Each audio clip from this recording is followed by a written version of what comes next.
United snakes are slithering all over Venezuela. Israel continues its attacks inside Syria and Palestine. And Russia is hoodwinking South Africans into fighting for their empire. So what else is news? Put another way, if a dictator in country A announces the closure of airspace over sovereign country B because it could be transporting drugs into country A, but actually isn't, and then pardons a convicted drug smuggling president of country C because he was convicted by Biden, obviously. Are you stupid? Are you a stupid person? Then why can't said dictator receive an award for multidisciplinary arts of war and deception, or at least a Guinness Book citation for most blatant violation of modern societal norms, or something? Anything to flatter him into taking a nap and leaving us all in pieces. But seriously, Venezuela is flooding our country with drugs, just like Saddam Hussein had weapons of mass destruction, but with Maria Corina Machado taking on the role of Ahmed Chalabi. Ms. Machado pointed out that everybody knows Venezuela is the main channel of cocaine. Everybody knows, a political term meaning I just made this up. To bolster his anti-drug campaign, President Orwell has pardoned J.O.H., the former president and lead drug runner of Honduras, a year and change into his 45-year prison hitch. Sure, he ran cocaine to the U.S., but according to Trump, he has, unlike other prisoners, been treated badly. He truthed his pardon, congratulating the perp and adding, "Make Honduras great again," by which we must assume he meant make it seem great again, since you're all coked up. Also, Honduras is presently run by narco-communists, which is why the narco-capitalist had to be pardoned. Trumpety also likes him because he served an illegal extra term, which means his present prison term is superfluous. Emperor Hirohito followed up by instructing Hondurans who to vote for in the imminent elections. This is a normal thing for presidents to do when they are President Trump. Speaking of voting, this entire glorious caper is exactly what Trump's base voted for. Are you stupid? Are you a stupid person?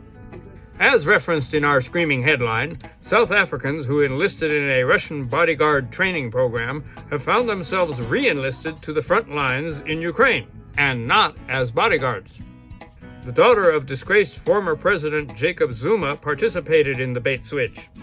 Being trafficked to mercenary land is apparently common in Africa, since some former liberation leaders are still loyal to the former communists of the Soviet Union, even though it is now just a regular, old-fashioned, capitalist Russian empire.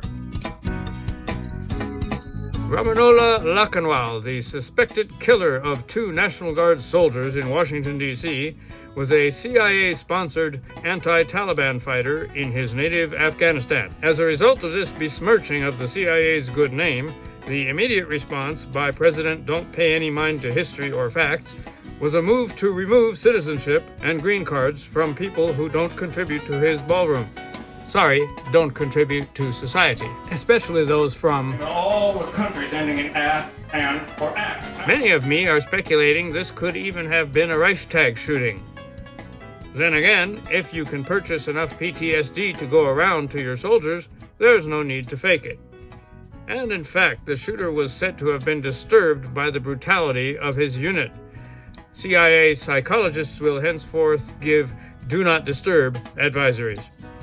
Killers should not be disturbed, unless they killed Americans.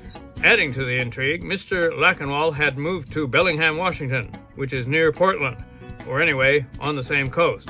Thus his nickname, the Afghan Antifa. That one's free, DJT. Speaking of the ballroom, Trump's gift to God, the grifter gifters have lined up to help pay for this monument to the aristocracy.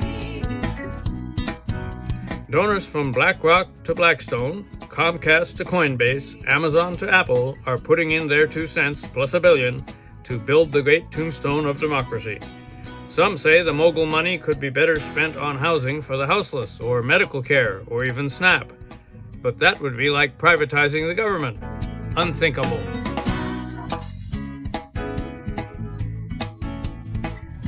The The top truther falsed that refugees are to blame for the nation's failed schools, high crime, urban decay, overcrowded hospitals, housing shortages, and large deficits. Studies show, rather, that they are caused by, what's the word they used? Trump. He also promised to permanently pause migration, something that hasn't been attempted since Boston's Albert DeSavo temporarily strangled 13 women. It reminds some, or me, of when Marie Antoinette was accused of orgies, lesbian relations, and incest, only one of which was true. I'm not sure which one. Of course, her only real crime was offering cakes to diabetics. But then, two more recent figures, Al Capone and Donald J. Trumpenstein, were accused of tax evasion, which was, again, the least of their crimes.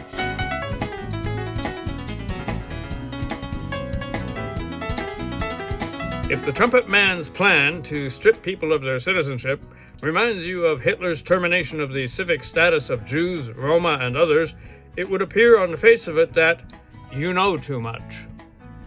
Trump man also trumpeted a happy Thanksgiving to all except those who steal and murder, perhaps a reference to the settlers who got a free turkey and responded with, well, theft and murder. Or perhaps he meant Secretary of Death Hegseth, who ordered soldiers, or ordered Admiral Bradley, or allowed Admiral Bradley, or himself ordered those targeting fishing boats to kill everybody. Kill, a military term meaning murder. Or perhaps Trumpet didn't mean any of those things. He's just mean. And that's exactly what his base voted for.